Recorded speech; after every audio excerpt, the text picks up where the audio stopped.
Wait. Do you have 1 minute for the Word of God? 1 minute of your life. Okay, you still here?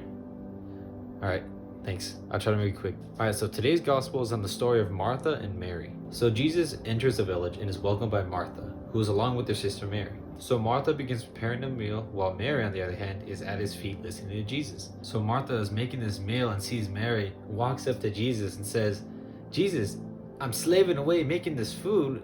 Tell Mary to help me out." And Jesus says she's anxious of many things, and there is of one thing which Mary has chosen, which is the better part, which will not be taken from her, which is listening to Jesus. So how does this gospel apply to today?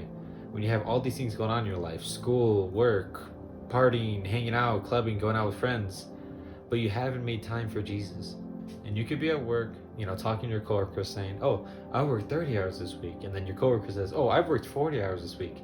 But you haven't made time to go to a 1 hour church mass. And I understand some of y'all in a financial deficit where you need to work all day, every day.